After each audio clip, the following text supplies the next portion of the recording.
Shalom Alejen, en esta oportunidad vamos a estar estudiando la porción de la Torah, la Parashá Beshalach. Beshalach. Beshalach traduce cuando envió o cuando expulsó. Hay personas que lo traducen cuando envió, en otras partes vemos que lo traducen como cuando expulsó. Esta porción de la Torah comienza en Éxodo capítulo 13, verso 17. Éxodo 13, 17 hasta el capítulo 17, verso 16. Capítulo 17, verso 16. En Éxodo 14, que es donde vamos a estar estudiando en esta oportunidad, Éxodo 14, 26. Éxodo 14, 26 dice: El Eterno dijo a Moshe: extiende tu mano sobre el mar, y las aguas se volverán sobre los egipcios, sobre sus carruajes y sobre su caballería. En esta porción de la Torah yo quiero destacar el evento del mar cuando se abre. Que el mar se abrió y todo lo que representa esto. Y de esta forma estudiar este evento que es un gran milagro, pero también hay algunas cosas detrás del milagro que son importantes tomar en cuenta, y de allí por qué del milagro. Así que esta parashá que vamos a estar estudiando, queremos enfocarnos en esta área. En relación a esta cita, también sobre esto se pregunta el Or HaHaim, ¿por qué era necesario que Elohim le ordenara a Moshe que alzara la mano una vez más para que las aguas retomaran su curso normal? Porque dice, el Eterno dijo a Moshe: extiende tu mano sobre el mar y las aguas se volverán sobre los egipcios. La única razón de el hecho de partir el mar o de abrir el mar fue para que el pueblo de Israel se salvara de los egipcios. Se encuentra el pueblo de Israel entre el ejército de Faraón y del otro lado está el mar. Ellos en el medio. Entonces el Eterno abre el mar para que el pueblo de Israel pase a través de él y de esta forma puedan librarse de los egipcios. El problema es que los egipcios siguieron persiguiéndolo e incluso también trataron de atravesar el mar. Ahora, si este es el objetivo, vemos nosotros cómo el pueblo de Israel se salva dejándolos pasar a ellos, hablando de que el Eterno abre el mar y deja pasar al pueblo de Israel y ahoga a los egipcios para culminar de esa manera con esa persecución que sabemos todo lo que había detrás de ello. Y es que el faraón se había cegado por la rabia, por la ira que tenía, por todo lo que estaba sucediendo, y salió sin medir las consecuencias ni nada de lo que se podía presentar. Simplemente quería exterminar al pueblo de Israel. Si el mar hubiera permanecido abierto para los egipcios y ellos también hubiesen cruzado, entonces, ¿cuál habría sido el objetivo de la división del mar? Entonces, ¿qué beneficio tiene el milagro si al fin y al cabo pasa el pueblo de Israel, pero también los egipcios? Por lo tanto, dice el Or HaHaim, la orden de Elohim a Moshe de que levantara la mano una vez más pareciera innecesaria, porque el mar por sí solo debía retomar su curso en el momento adecuado. Es lo que comenta el Or HaHaim en relación a esto. Ahora, vemos también nosotros en los Salmos, en el Salmo 114, que dice: el mar lo vio y huyó. Esto se refiere a que el mar vio la imagen del Eterno, y se retiró ante su presencia por la honra, por lo que representa.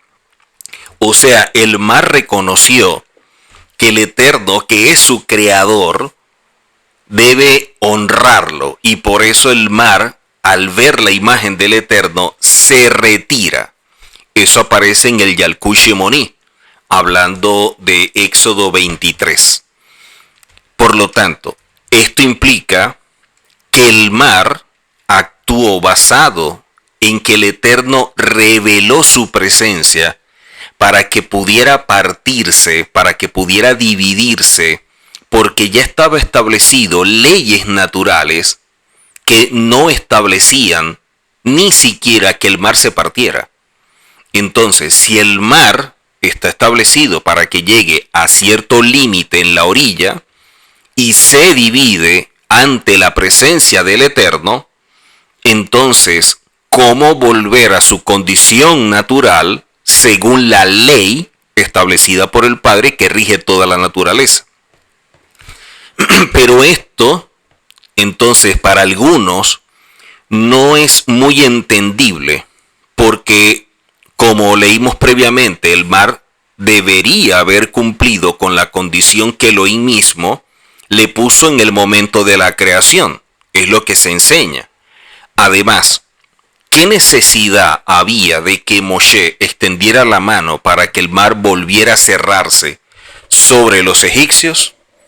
Entonces, dicen nuestros sabios en el Yalkut Shimoní, hablando de esta parashá, que el mar se dijo a sí mismo, y eso está basado también en un midrash. En este caso, el midrash que se utiliza o que enseña sobre esto es para ampliar, para adornar, para mostrar la majestuosidad del Eterno, y por lo tanto a veces es un poco hipérbole en cuanto a la forma de expresar ciertos eventos. Por eso es que dice que el mar se dijo a sí mismo, como si el mar pensara y evaluara y tuviera conciencia. Dicen que el mar pensó, estos hacen idolatría, hablando del pueblo de Israel, y los otros, hablando de los egipcios, hacen idolatría. ¿En qué es superior el pueblo de Israel para que por ellos el mar altere su naturaleza? ¿Acaso era posible comparar en este sentido al pueblo de Israel con los egipcios?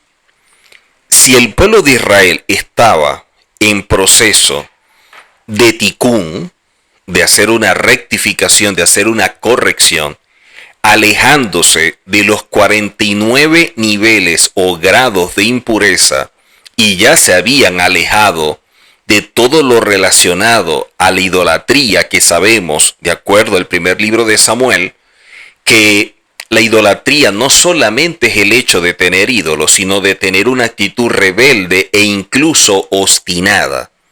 Entonces, una actitud rebelde o una actitud obstinada es visto como idolatría.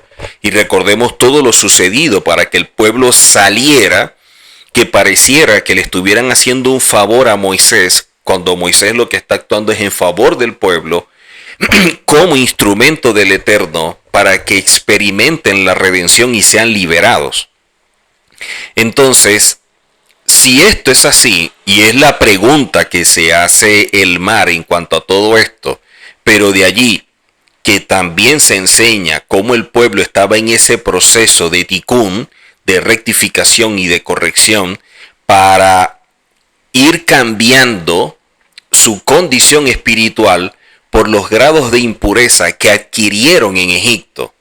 Recordemos que esta palabra Egipto, que es Misraín, la raíz significa o representa lo que te limita, lo que te coarta, lo que te coloca en algo en que tú no puedes crecer o desarrollarte.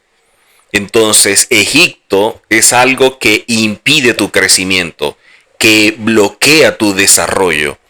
Y por eso, descender grado de impureza a ese nivel era más factible por las condiciones.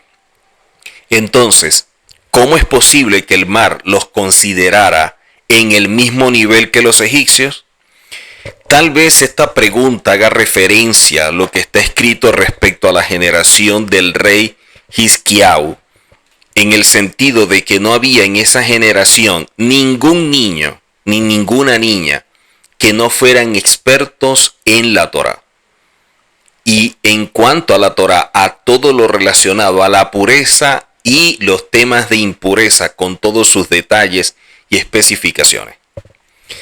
Se enseña y aparece en el Tratado Sanedrín 94b que el rey Hizkiau clavó una espada en la entrada del templo y dicen que anunció que la persona que no se sentara en el Bet Midrash, en esta casa de estudio, y que no se esforzara en el estudio de la Torá, terminaría muerto a través de esa espada. Este relato no se puede entender de manera simple porque nosotros creemos que se debe estudiar la Torá y que ésta hace sabia a la persona, la ayuda a madurar, la ayuda a crecer, a conocerse a sí mismo y por lo tanto alcanzar un desarrollo espiritual. Además de brindarle protección contra la mala inclinación, que es el Yetzer Hará. Como está escrito en el Tratado Kedushin 50b, donde se establece que el Eterno creó la inclinación al mal, pero Él creó la Torá como su antídoto. Ahora, vemos que se le ordenó al pueblo de Israel que cumpliera las misbot o los mandamientos, y quien no lo hace finalmente tendrá que asumir las consecuencias. Porque como vemos en la Torá, el hecho de cometer un pecado acarrea una consecuencia grave. Todo aquello que se violenta y afecta nuestra relación con el Eterno tendrá consecuencias. Sin embargo, no encontramos en la Torá una orden relativa a que el hecho de evitar estudiar la Torá acarree una consecuencia grave y que lleve a que la persona merezca la muerte. Esto significa que el estudio de la Torá le otorga méritos a quien la estudia y le brinda una recompensa a quienes se esfuerzan en ponerla en práctica. Para el Eterno, el conocimiento es importante, pero lo relevante, lo que trae recompensa es cuando ese conocimiento se lleva a la práctica, cuando la persona está estudiando con el objetivo de vivir aquello que estudia. Sin embargo, quien no estudia Torá, pero en cambio cumple con todas las misbot cuidadosamente, no merece la pena de muerte. Entonces, hay personas que de pronto no estudian la Torá, como dice acá. Entonces dice, oye, pero ¿cómo puede cumplir mandamientos sin estudiar la Torá? Porque resulta de que él está en un ambiente donde se estudia la Torá. Y él al momento de oír y de ver cómo las personas estudian la Torá y la ponen en práctica, esta persona sigue el ejemplo. O sea, le han trazado un camino y él está por él ahora recorriendo ese camino, aunque no tiene estudio en la Torá. Entonces, ¿de dónde obtuvo el rey Hizkiau la autorización para efectuar esa proclama? Vemos lo siguiente. La palabra Jeref, que traduce como espada, tiene las mismas letras que la palabra Rejot, que traduce como calle. De esta manera se entiende que la intención del rey Hizkiau no era matar de manera física a quien no se dedicara al estudio de la Torá, sino que le estaba advirtiendo al pueblo de Israel que todo aquel que no se dedicara a estudiar la Torá y que no se quedara en la casa de estudio, estaba dejando a su corazón de forma natural libre de la Torá y estaba abriendo la puerta para que en su vida o en su alma sea impactado por todo lo que hay en la calle.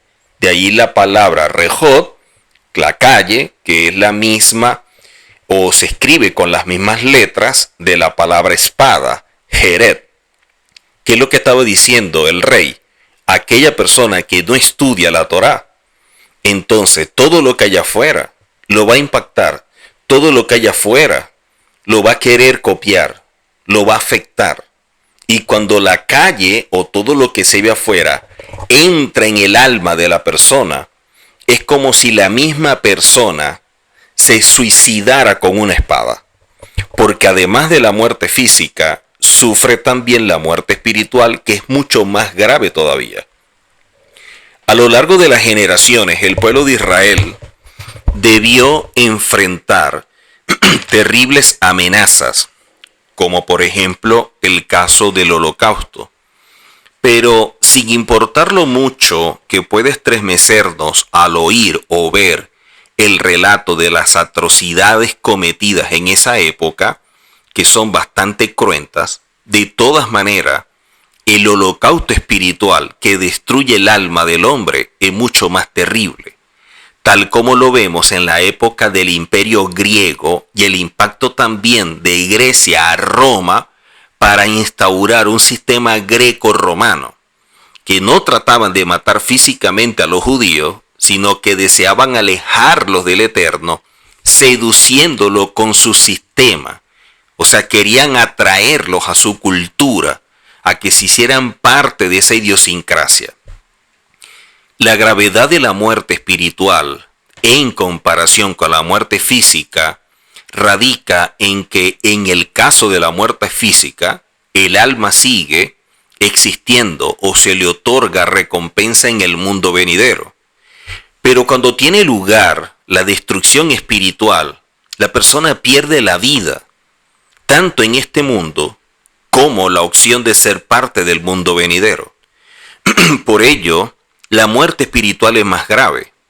Incluso en su momento vemos nosotros en el llamado Nuevo Testamento que se nos dice que no tengamos miedo a aquel que puede destruir el cuerpo, pero sí a aquel que puede destruir el alma. Porque de esa manera la persona, al no dedicarse a estudiar la Torá, permite el acceso de todo lo que está en la calle, y eso alimenta su alma, nutre su mala inclinación, y de allí todos estos deseos, todos estos anhelos del alma empieza como a absorberlo. La persona empieza a pegarse, a conectarse con esto. Y de esta manera resulta que Rehob, o la calle, lo mata como una espada, Jeret. Ahora podemos entender por qué en un principio el mar no quería retomar su curso para ahogar a los egipcios, argumentando que el pueblo de Israel también había practicado idolatría, que había tenido actitudes de rebeldía y que todavía no habían recibido la Torá. Por lo tanto, no había nada que pudiera protegerlos de las pruebas de este mundo, porque los deseos materiales desembocaban en la idolatría que le había provocado gran sufrimiento al pueblo de Israel. Este argumento del mar se reforzó al ver el enorme botín que llevaban los hebreos al salir de Egipto, porque pensó que ese botín era producto de los deseos materiales del pueblo, que los llevarían a caer nuevamente en la idolatría o en la vida vana o atraído por lo terrenal. Después que el Eterno le dijera al mar que esas riquezas se debían a la promesa que el mismo Eterno les había hecho a los patriarcas, entonces el mar se doblegó, pidió perdón y retomó su curso normal. Podemos reforzar lo dicho a partir de las palabras saquen o compren, como aparece también en Éxodo, respecto a lo cual explican, y en este caso Rashi, que el verso se refiere a que alejaran sus manos de la idolatría y que tomaran un carnero, el ídolo de los egipcios, para sacrificarlo. Recuerden la celebración de Pesach. Al sacrificar al ídolo de los egipcios también estarían matando la inclinación al mal que llevaba a la idolatría. Esto lo vemos, o este acto ayudaría a alejarlo de una cultura que es totalmente contraria a la Torá, y del materialismo tan difundido entre los egipcios, y por eso el Eterno le dice al mar que el pueblo de Israel no tenía ninguna relación con la idolatría egipcia, y que a pesar de su rebelión, y que de alguna manera se vieron asimilados hasta caer a ese nivel de impureza, la rectificación había comenzado, y que tenían méritos porque sin tener la Torá, su proceso de rectificación para llegar al nivel de Kedushá lo habían comenzado. ¿Cuánto más sería cuando tuvieran la Torá? De esta forma, el mar simplemente se sintió como humillado, se sintió mal por todo lo que el Eterno le estaba diciendo y simplemente bajó la cabeza. Ahora, una de las cosas que nosotros aprendemos de todo esto es el concepto de Ashgaha Pratit, la forma como el Eterno supervisa, la manera como la providencia divina siempre está en lo general, pero también en lo particular, cómo el Eterno evalúa la vida de cada persona, la manera en la cual el Eterno va conduciendo a cada ser humano en este mundo.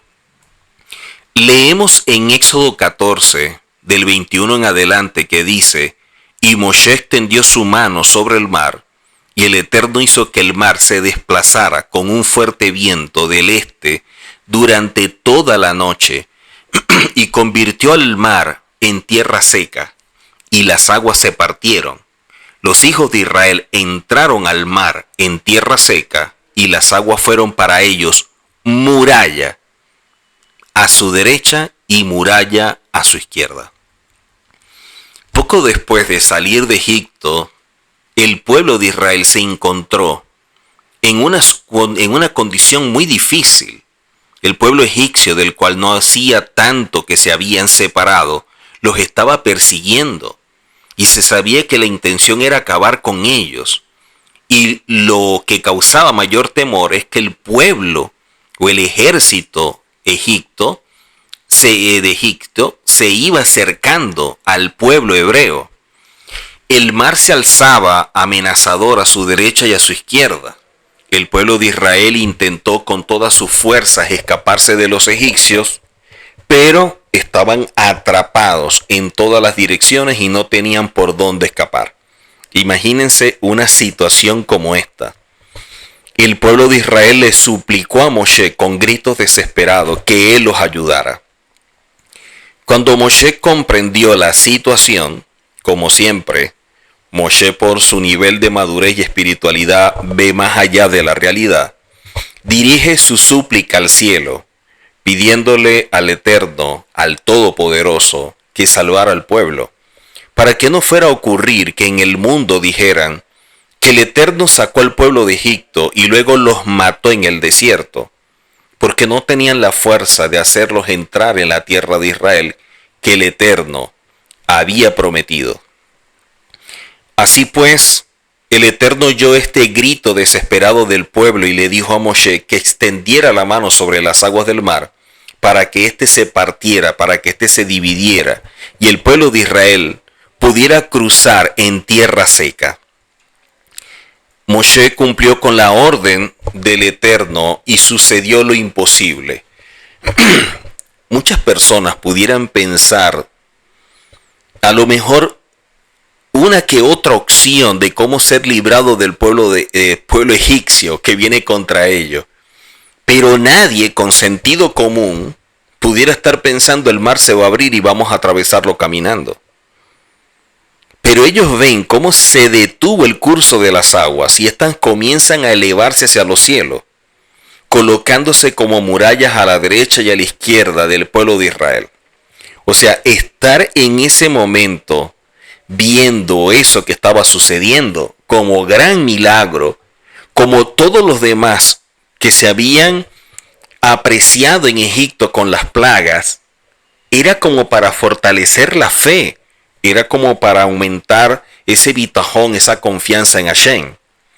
Hay quienes sostienen, y así aparece en Tanjuma, Beshalach 10, y también lo dice Ramban, que ahí cuando se dividió el mar, cuando se dividieron las aguas, dice que se abrieron 12 senderos. O sea, el mar se abrió en 12 caminos y que cada tribu cruzó el mar por el sendero que se abrió para esa tribu. Es lo que dice el Tanjuma Beshalat y también lo dice el Ramban. Si profundizamos en estos episodios, nos preguntamos lo siguiente: ¿a dónde se fueron todas las aguas del Mar Rojo mientras el pueblo de Israel cruzaba? Todo el mundo oyó lo que ocurrió en ese tiempo. Todo el mundo lo supo, ese gran milagro. Nosotros vemos también eventos en nuestro tiempo, por ejemplo, los tsunamis, y cómo los tsunamis destruyen, arrasan con todo lo que se encuentra en el camino. Los tsunamis causan un estremecimiento, un impacto, y vemos esas enormes olas que se levantan hasta grandes alturas e inundan todo lo que había a su alrededor. Pero cuando se partió el Mar Rojo, a pesar de que las aguas se elevaron a alturas increíbles, estas no cayeron sobre el pueblo de Israel, quien cruzó el mar sin que los tocara ni una sola gota de agua. Esto sí es milagroso. Podemos entenderlo aún mejor cuando lo comparamos con lo sucedido en nuestro tiempo, cuando vemos casos de tsunami y salen las noticias, y es impresionante ese tipo de evento en que el mar, siguiendo los dictados de la naturaleza, destruye ciudades enteras cuando estas olas se levantan a grandes alturas. No hay ninguna duda de que el tsunami siempre ha demostrado a todas las personas que es el Eterno quien maneja el mundo y la naturaleza que Él estableció simplemente obedece. Cuando el Eterno, por llamarlo de alguna forma, quita sus ojos de los límites que Él colocó a las aguas del mar y no se cumplió lo dicho, como aparece en el Salmo 104, que dice: pusiste un límite para que no pasaran de allí y no volverán a cubrir la tierra. Vemos cómo somos testigos de lo que sucede con un tsunami. Pero el tsunami, el agua cae y acaba con todo lo que va llevándose a su paso.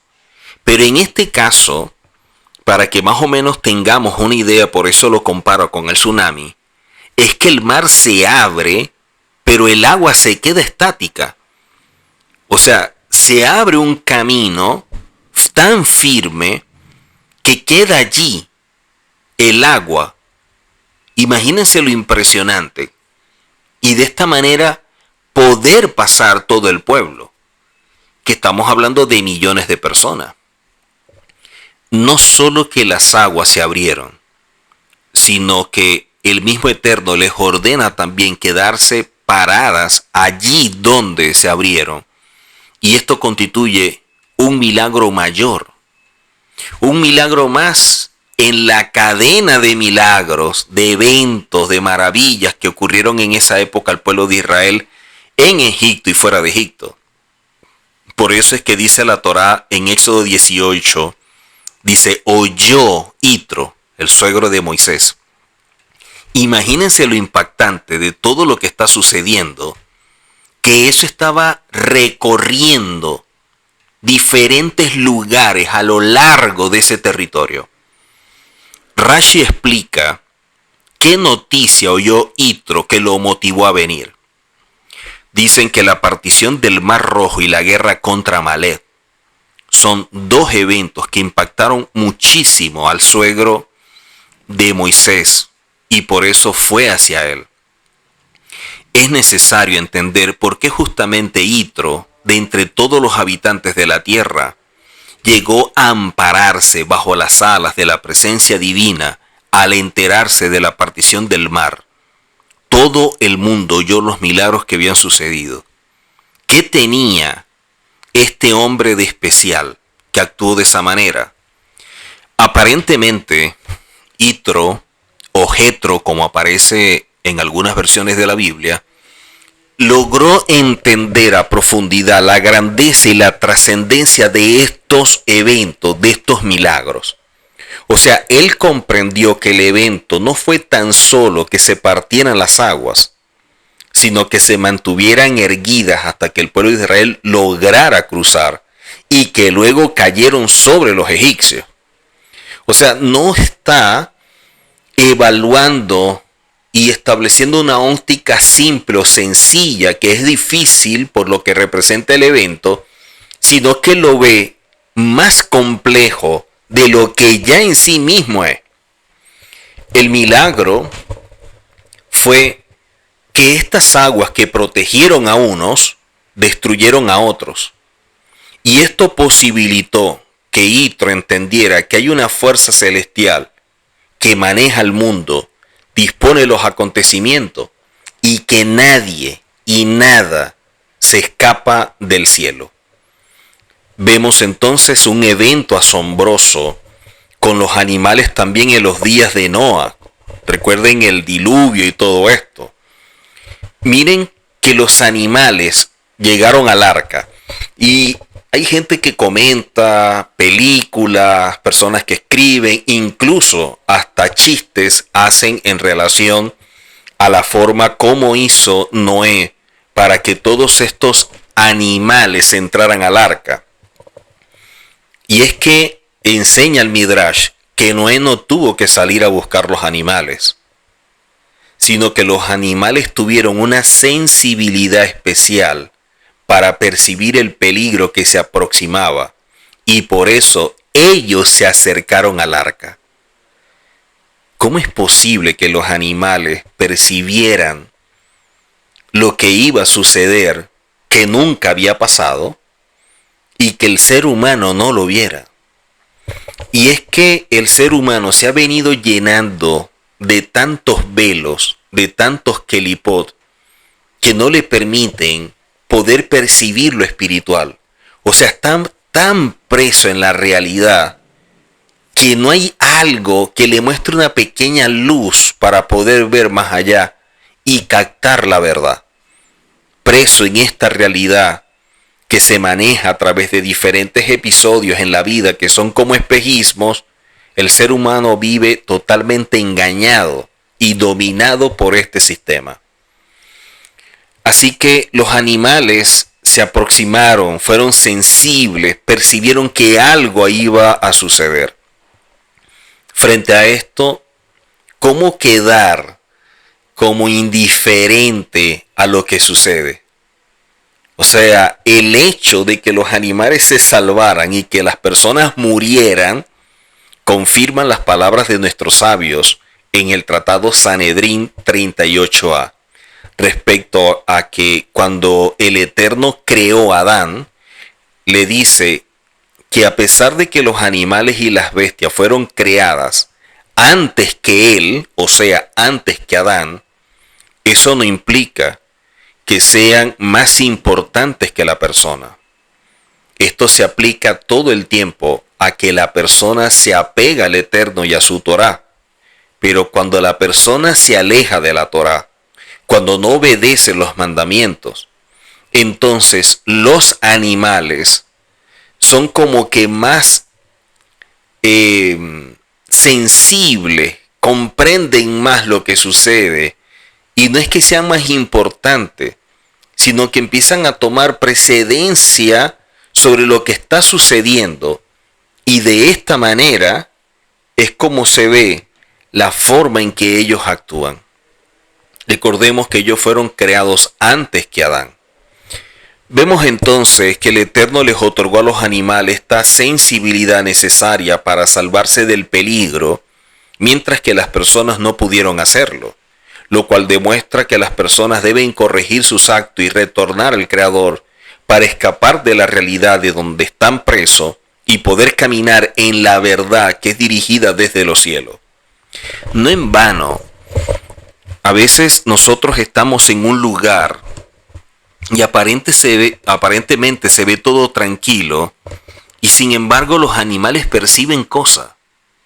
Vemos a un perro de pronto actuando de una manera o como si viera algo, y así cada animal, y que ellos puedan como que palpar algo y que nosotros no, nos muestra qué tan lejos estamos de la verdad, qué tan distante estamos de lo espiritual. Que los animales que fueron creados primero y que no tienen esa condición espiritual como lo es el Neshama, captan lo que nosotros no captamos cuando fuimos creados en una condición y nosotros sí podemos percibirlo. Esto nos está mostrando cuán lejos, cuán bajo en lo espiritual podemos estar. Después del diluvio, en la época de Noa, vemos que el Eterno, promete que no iba a traer otro diluvio ni destruir la tierra de esa forma, y así se ha cumplido. Lo digo porque muchas personas, e incluso a veces en televisión, documentales y cosas científicas que hacen, siempre tratan de buscar explicaciones naturales, científicas, a todo este tipo de cosas. Incluso yo recuerdo en una oportunidad a alguien tratando de explicar todas las plagas de manera natural de cómo se dieron. Y es allí donde la gente no termina de abrir la mente o de alguna manera quitar los velos para percibir lo espiritual y darse cuenta que desde los cielos nos supervisan. Que por más que se esfuerce el ser humano tiene una inteligencia que está limitada. Su mano es corta frente a la voluntad del Padre. Por lo tanto, todo este tipo de catástrofe, de tragedias naturales, el ser humano, por mucho que quiera ver las causas y cómo se dan, va a ser muy difícil si no lo pasa a través del filtro de la espiritualidad, a través de lo que el Eterno ha creado. Así que, así como en su momento vemos nosotros cómo el diluvio llegó a la tierra porque el mundo se había corrompido, no solo las personas, sino también todo lo que había, el Eterno también le muestra al mundo, y de allí todos estos eventos naturales que son grandes tragedias para mostrarle que Él supervisa y que hay consecuencias terribles cuando ya la gente pasa todos los límites y no hay nada que trate de impedir o no hay algo en ello que lo frene. Por eso, cuando vemos estas cosas, simplemente nos damos cuenta de la depravación, lo bajo, cómo el ser humano ha venido malogrando todo. Y de allí que nosotros debemos estar atentos a esto, como está escrito en Devarim o en Deuteronomio capítulo 23. Dice Devarim 23, pues el Eterno, tu Elohim, que anda entre tus campamentos para salvarte y entregar a tus enemigos en tu mano, quiere que tu campamento sea puro, que tu casa sea pura, y no se ve allí nada indecente, no sea que Él se aparte de ti. Entonces el Eterno está supervisando todo. Lo hace para guardarnos, para ayudarnos, para actuar en nuestro favor e incluso entregar a nuestros enemigos en la mano. Pero para que todo esto suceda, el Eterno quiere que nuestra casa esté en una condición de pureza, esté en una condición de santidad, que la luz del Eterno esté allí, que se pose su presencia y que no haya nada que sea abominable delante de los ojos del Eterno. Como dice en la Torá en Devarim 23, no sea que el Eterno se aparte de ti.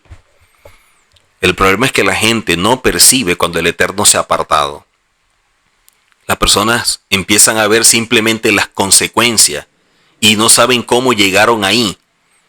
Porque están tan distantes del Eterno, han caído tan bajo, que ya no ven nada de eso, ya no distinguen eso. Vemos nosotros en Shemot 14 o en Éxodo 14, cuando se establece que los hijos de Israel marcharon en tierra seca en medio del mar, y las aguas eran para ellos muralla a su derecha y a su izquierda. Explica el Keli Yakar que la palabra muralla, que es la palabra Jomá, en este verso está escrita sin la letra Baf. Y estos son detalles que no vemos en español. Cuando vemos en las versiones, estas cosas no se aprecian, pero cuando vamos a su fuente original, que es hebreo, donde se escribió esto, podemos apreciar todos estos detalles que nos amplían lo que el Eterno está revelando y nos ayudan a tener una mayor comprensión de los eventos. Dice acá que la palabra muralla, que es la palabra Jomá, está escrita sin la letra Baf y por lo tanto puede leerse como enojo, porque las aguas del mar estaban enojadas con el pueblo de Israel por no haber entrado ellos de inmediato al mar, confiando en que el Eterno haría un milagro para salvarlos. Es interesante cuando vemos este tipo de comentarios y lo que establecen los sabios a través del Midrash, la forma como tratan de recrear las cosas para hacer comprensible lo que está escondido allí, lo que está detrás de esa letra, lo que está detrás de cada palabra en hebreo, de cada mensaje. Entonces, ¿cómo poder apreciar esto si no acudimos a su fuente hebrea? ¿Cómo podemos percibir esto tan hermoso como mensaje de parte del Eterno cuando estamos tan limitados y tan distanciados de la verdad al leer versiones y querer sacar verdades de una versión? Eso es imposible. Ver esta palabra muralla, Jomá, y que está escrita sin esta letra, que es la Baf, y al escribirla sin la Baf, entonces se lee que es enojo. Entonces, enseñar que las aguas del mar o el mismo mar estaban enojados con el pueblo porque no tuvieron bitajón, no tuvieron confianza en Hashem. Y eso es lo que impidió que pudieran ellos librarse y no pasar tanto tiempo en zozobra, en esa angustia, viendo a los egipcios de un lado y al mar del otro lado. El hecho mismo de no entrar al mar mostraba una falta de fe, esa falta de emuná y esa falta de bitajón, de confianza en el Eterno. Si observamos con atención los versos, veremos que en el verso 22 la Torah utiliza las mismas palabras, pero allí la palabra Jomá, que es muralla, sí está escrito completo, sí está con la letra Baf. De acuerdo con lo que dijimos, debería ser al revés. En el primer verso, la palabra Jomá debería estar escrita sin Baf para manifestar el enojo de las aguas, y en el segundo verso, que es el 29, tendría que aparecer la palabra completa con la letra Baf. ¿Por qué entonces en la Torah está escrito al revés? ¿Por qué está al revés? O sea, no solo que nos perdemos la hermosura de enseñanza que hay en la Torah cuando se lee en hebreo, sino que leyendo desde el hebreo todavía hay tantas cosas que impactan, tantas cosas hermosas que el Eterno nos muestra. Y en este caso, lo que estamos viendo con esta palabra Jomá, muralla, cuando está con la letra Baf o sin la letra Baf, y lo que representa con una o sin ella, hablando de muralla o de enojo. Podemos decir que la primera vez la palabra Jomá fue escrita con Baf para no despertar el atributo de justicia. Recuerden que el pueblo va a ser guiado por dos columnas, la columna de nube, la columna de fuego. Una columna representa los atributos de la justicia, otra columna representa los atributos de la bondad, de la gracia, del amor del Eterno. Y de esta forma es como el Eterno rige y supervisa todo. En la mano derecha, esa mano de bondad, esa mano de Gesed, de gracia. Y en la izquierda, entonces, ese atributo del din, de la justicia. Entonces, en la primera, la palabra Jomá fue escrita con Baf para no despertar el atributo de justicia, para no provocar una acusación contra el pueblo de Israel, ya que todo el milagro de partir el mar fue posible gracias al mérito de que ellos iban a recibir la Torá, y la Torá exige de la persona una entrega total. Cuando se va a empezar a estudiar la Torá, nunca podemos olvidar que el Eterno espera de nosotros que demos el 100%, que lo demos todo, que fallamos, nos levantamos, pero seguimos con el compromiso de darlo todo por el Eterno, de forzarnos, de mantener esa determinación, esa firmeza de convicciones. Por eso, viendo esto, nos damos cuenta que si en ese momento el pueblo de Israel no contaba con esta cualidad y no confiaba en el Eterno para colocar la cosa más difícil, entonces, ¿cómo era posible que llegaran a recibir la Torá? Por ello, el mar no quiso abrirse, pero el Eterno invierte los versículos para que esto no suceda, y la palabra Jomá sin la letra Baf fue escrita en segundo término. En esta parashá dice que el Eterno le dijo a Moshe: ¿por qué clamas a mí? Dile a los hijos de Israel que se pongan en marcha. A primera vista, estas palabras del Eterno no se entienden, ya que es natural que cuando una persona se encuentra en dificultades clame al Creador pidiendo salvación. Es lo normal. Pero lo que el Eterno le estaba diciendo a Moshe era: hace un instante le dijiste al pueblo de Israel, el Eterno peleará por ustedes y ustedes permanecerán en silencio. De eso se entiende que debían elevarse hasta el nivel de confiar en que el Eterno los salvaría sin sentir necesidad de clamar pidiendo ayuda. Tú, que eres su líder, debes confiar totalmente en las palabras que le has dicho y ser para ellos un ejemplo. O sea, el Eterno le está mostrando una serie de cosas a Moshe. Tú le dijiste que se quedaran en silencio y confiaran en el Eterno. O sea, después que tú le dices eso al pueblo, quédense en silencio, confía en el Eterno, ahora tú vienes a clamarme a mí. Entonces, con este grito de desesperación y de clamor, el Eterno le está diciendo a Moshe: tú te estás contradiciendo, Moshe. Tú no te estás manteniendo firme en aquello que has establecido. Por un lado dices a ellos, quédense tranquilos, pero por otro lado tú estás angustiado. ¿Cómo tú esperas que el pueblo actúe de una forma que ni siquiera tú eres capaz? Tú esperas que el pueblo confíe, pero tú no estás confiando. No tiene sentido. El milagro no sucedió de una forma simple para enseñarle a las generaciones venideras que el mundo necesita la Torá, que la entrega total de la persona en caminar conforme a la Torá y cumplir con ella es vital para transitar en este mundo. Y cuando estas cosas no están, no es nada fácil cambiar el curso natural de las cosas. El Or Ahain Kadosh se pregunta cómo es posible que el mar se negara a partir sus aguas si ya había recibido ese mandato divino en el mismo momento de su creación.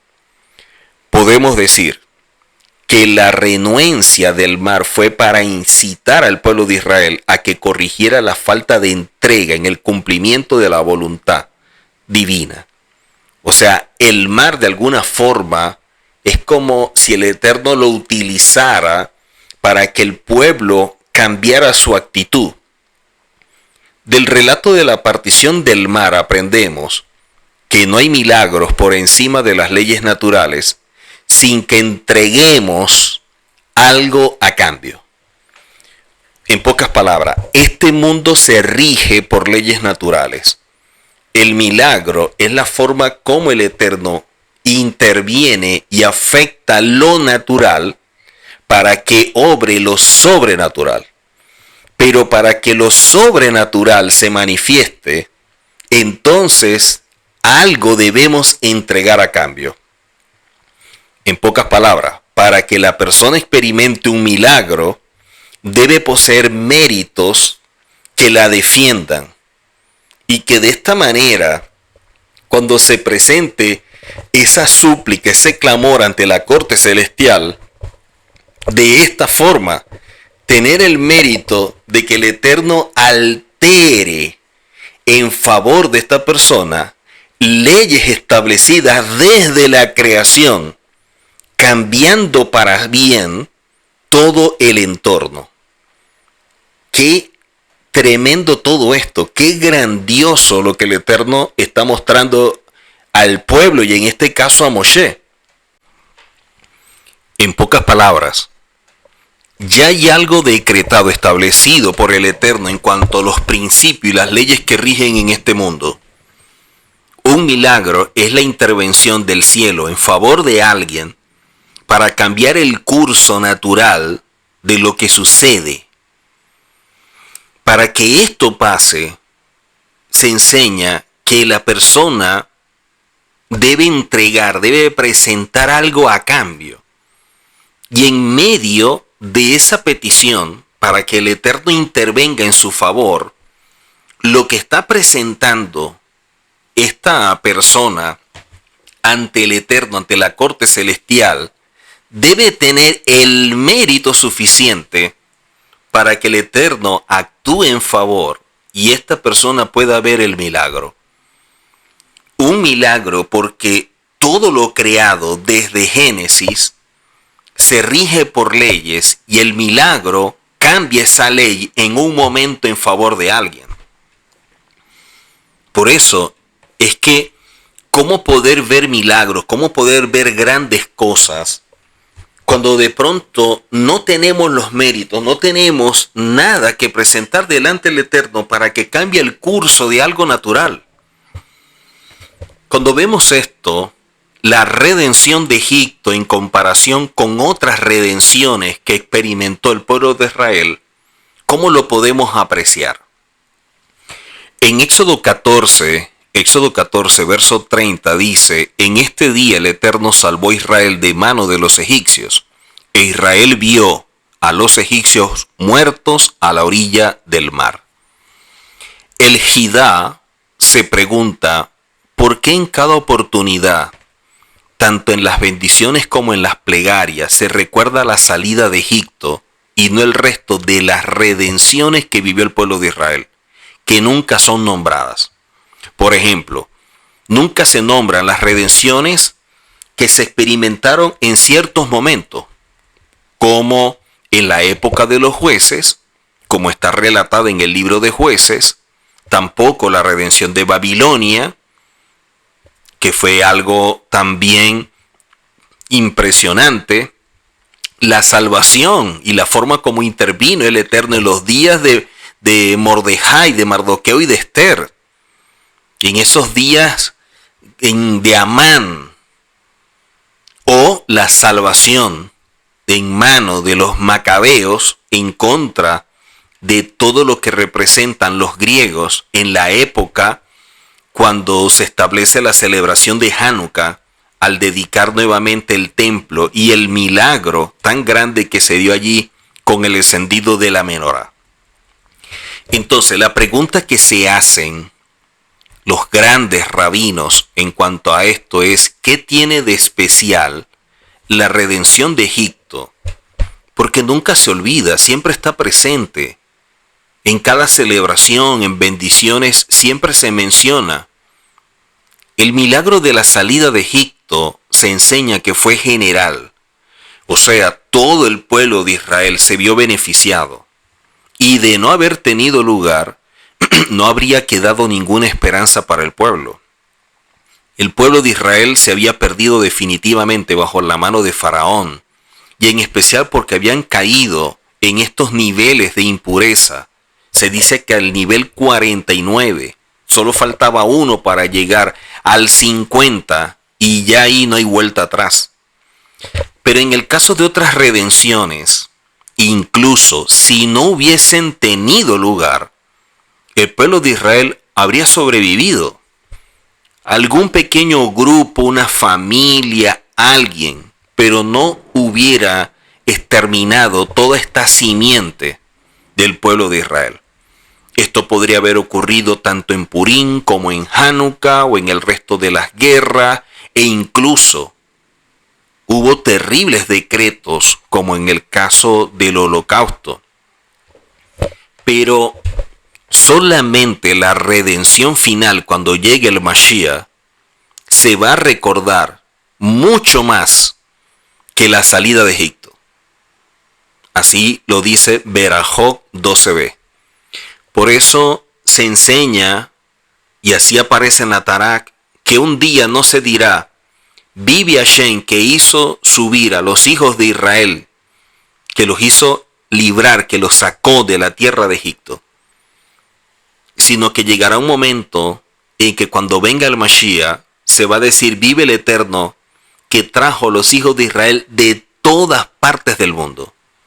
O sea, si fue impresionante la forma como el Eterno sacó al pueblo de Israel, más impresionante será la forma como traiga a cada hijo del Eterno, a cada miembro del pueblo de Israel, a sus raíces, a su esencia, a su tierra. Esto se dará con la redención final y con la venida del Mashiach. Por eso es que Pablo en Romano dice que cuando esto se presente, cuando entre la plenitud de los gentiles, todos aquellos que Hashem está llamando y que fue una palabra dada a Abraham, en ti serán benditas todas las familias de la tierra, cuando esto se dé, dice Pablo, todo Israel será salvo. Porque también será una redención general, tal como está escrito respecto a la redención futura. Dice, como en los días de tu salida de la tierra de Egipto te mostraré cosas maravillosas. Es verdad que la redención de Egipto fue más grande que todas estas otras redenciones que hemos mencionado, porque esto incluyó a todas las demás. De la misma manera, la redención de Egipto, que fue mayor que todas las otras redenciones, se recuerda en toda ocasión. Obviamente, también debemos dar las gracias por las redenciones menores, pero estas están incluidas en el recuerdo de la mayor, que es la redención de Egipto. De esta manera, al recordar la salida de Egipto, incluimos en ella todas las otras salvaciones que tuvo el pueblo de Israel, porque la salida de Egipto fue la mayor de todas las redenciones. Además, las otras redenciones no se consideran redenciones generales como la de Egipto, porque en el momento de la redención de Babilonia todavía quedaron muchos judíos en el exilio, aunque fueron redimidos y subieron a la tierra de Israel para construir el segundo templo. Lo mismo ocurre en Hanukkah, porque todavía quedaban restos de la cultura griega en el mundo, y en el caso de Purim, a pesar de que el decreto de Amán fue anulado, todo el tiempo se siguen renovando malos decretos para el pueblo de Israel en todo el mundo. Cuando la gente dice que no van a pasar por sufrimiento, pregunten al pueblo de Israel, pregunte a un judío si no hay sufrimiento.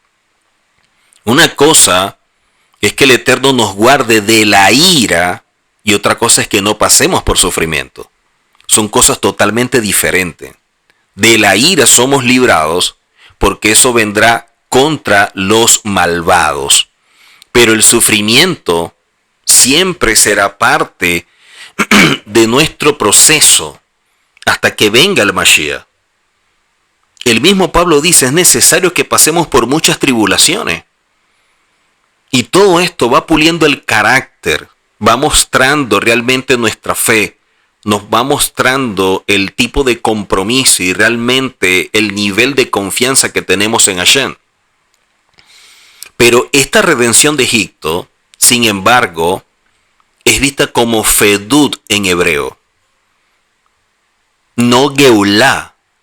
O sea, cuando vemos la palabra fedut, a pesar que es una redención grande en comparación con todo lo que hemos experimentado, en relación a lo que se experimentará con la venida del Mashiach y la redención, no se compara. Cuando venga el Mashiach será geulá shelema, redención completa, mientras que la redención en Egipto es fedut, esa media. Porque después de eso, seguimos viendo y experimentando situaciones difíciles. Y cuando venga Mashiach no vamos a experimentar más este tipo de situaciones. Por eso, de acuerdo con las palabras de los sabios en relación a lo que dijo el Tanaíta en Masejé Sanedrín, todo judío tiene una porción en el mundo venidero. Ahora, ¿qué porción tendrán los malvados que no tienen ningún mérito? Eso es una gran pregunta. Los malvados no tienen ninguna porción. Ninguna. Entonces la pregunta será, pero ¿y si hay un judío que sea malvado? Entonces se enseña que cuando alguien del pueblo de Israel está decretado su tiempo de vida o cuando se va a retirar el aliento de vida, siempre tiene ese momento para hacer teshuva. Siempre hay un momento de arrepentimiento. Vemos que cuando el pueblo de Israel salió de Egipto, todavía no había recibido la Torá y se encontraba sumergido todavía en niveles de impureza, en condición espiritual que no era favorable. Y a pesar de todo, el profeta, hablando del profeta Jeremías, en el capítulo 2, dice, así dice el Eterno, me acuerdo a favor tuyo de la ternura de tu juventud, del amor de tu boda, de cómo fuiste tras de mí en el desierto, en una tierra que no fue sembrada. Qué hermoso todo esto. Hasta el día de hoy el Eterno recuerda la fe que tuvieron, que lo siguieron por el desierto sin provisiones, como está escrito en Éxodo 12, y tampoco se habían preparado provisiones. Y el desierto es un lugar desolado, un lugar que no tiene condiciones para vivir, un lugar que no hay agua, no hay comida. Y a pesar de todo, el pueblo de Israel marchó rumbo al desierto, confiando en el Eterno, a pesar de todo esto que se vivía. Pero el gran problema es cuando tú caminas en la Torá, debes estar atento quienes caminan contigo.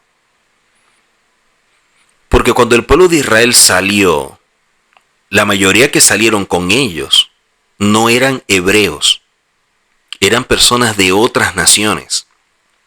Y esas personas no confiaban, no sabían quién era el Eterno, no tenían la palabra dada, no habían tenido la Torá, no habían tenido esas enseñanzas que desde Goshen, donde estaban los levitas asentados, se transmitía. Y a pesar de que muchos por la cercanía a Egipto se fueron asimilando, otros no. El pueblo de Israel marchó por el desierto. Como dice en Shemot Rabá, ellos estaban confiando en la palabra dada por el Eterno y que iban a llegar a esa tierra que se le había anunciado. De esta manera nuestros antepasados nos enseñaron el camino de la fe, porque incluso cuando una espada filosa está apoyada sobre la garganta de la persona, el Hijo del Eterno, no debe perder las esperanzas de recibir misericordia del cielo.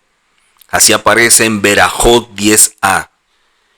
Esta descripción de la fe, una fe pura que tenía el pueblo de Israel, le enseña a todo hijo del Eterno que perdió todo lo que poseía después de haber separado el diezmo, que no debe quejarse diciendo, o sea, ¿cómo es posible que me vaya así económicamente? ¿Cómo puede ser? Si la Torá establece en Deuteronomio 14 que al reservar el diezmo, para apartar el diezmo, y en la Gemará, en Ta'anín 9a dice que quien separe el diezmo no le faltará nada. ¿Cómo es posible entonces que alguien pierda algo o no le vaya bien económicamente si ha separado el diezmo? ¿Qué enseñan los sabios? La persona no puede pensar esto. Debe tener fe plena, tal como nos enseñaron nuestros antepasados al salir de Egipto. sin duda el hecho de haber sido testigo de grandes milagros en Egipto influyó en la fe y en la confianza en el Eterno. Crecieron viendo tantas maravillas. Por lo tanto, tú también las puedes ver. Porque eso esté pasando en un momento, no pierdas las esperanzas, no pierdas la confianza. Todo principio establecido por el Eterno, toda palabra dada por el Eterno se cumple porque su palabra es garantía. Cuando tenemos la Torá, que es una segulá básica para la fe, mucho más tenemos en nuestras manos la posibilidad de confiar plenamente. De esta manera vemos que incluso la persona que se encuentra sumergida en niveles de impureza tiene la posibilidad de levantarse, de actuar con fe, hasta tal grado que el Eterno recuerde eternamente su acto. Podemos profundizar más y decir que cada hijo del Eterno tiene dentro de sí el potencial para convertirse en un sádic, en un justo. Y esto es mucho decir. Cuando se entiende el concepto de sádic, de lo que es un justo, oír esto es impresionante.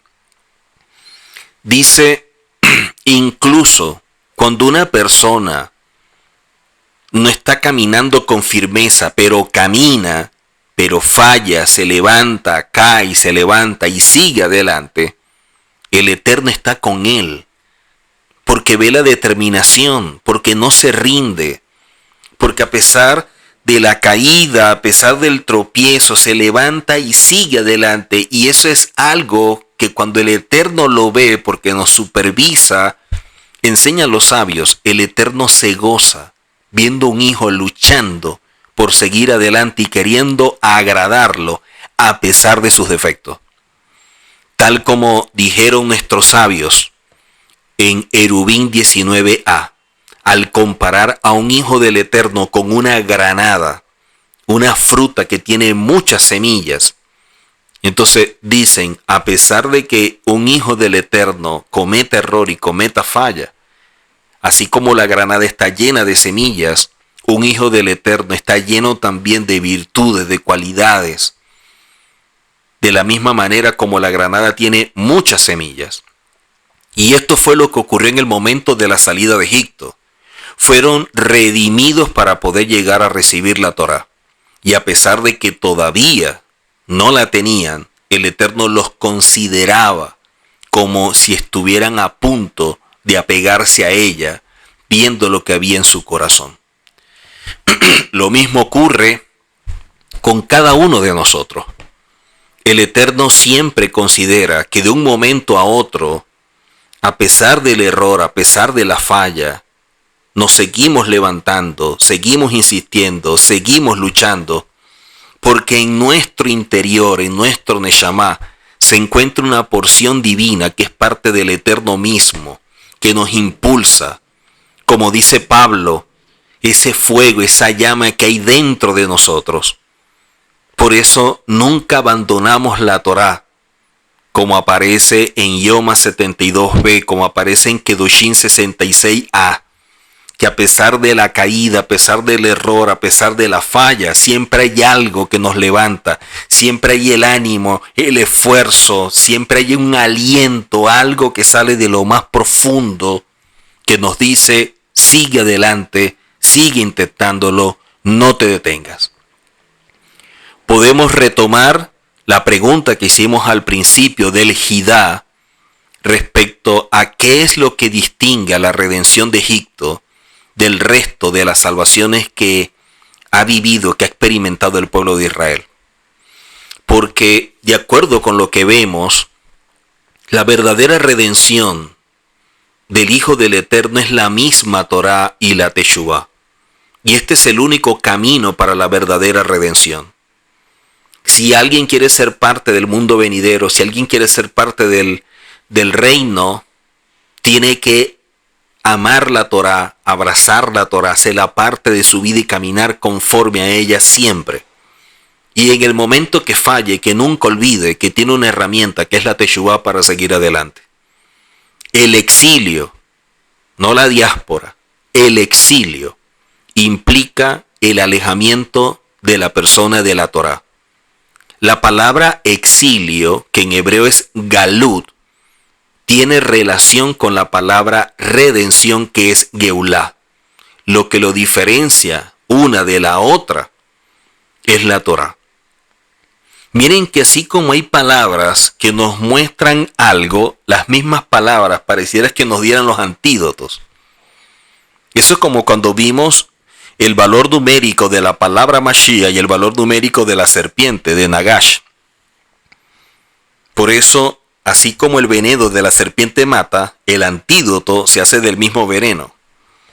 O sea, aquello que te destruye, el mismo Eterno lo utiliza para sacar lo mejor de ti, para que tú crezcas, para sacar el potencial que hay dentro, lo que tú tienes y que ignoras muchas veces.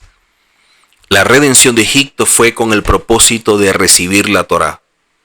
Porque si el pueblo aceptaba la Torá, sus mandamientos, y caminaban conforme a ello, como lo expresaron, Naaseh benishma, primero haremos y luego entenderemos, enseguida merecían la redención. Y a pesar de que todavía no tenían en sus manos la Torá, el Eterno los redimió por medios sobrenaturales, por grandes milagros, a pesar de dónde estaban saliendo y de la condición espiritual de impureza en que se encontraban. Por eso es que en cada oportunidad recordamos la gracia, la bondad y el amor del Eterno por habernos redimido de Egipto de manera sobrenatural. Pero el resto de las redenciones ocurrieron cuando ya teníamos la Torá, cuando ya teníamos mandamientos, cuando ya conocíamos un camino.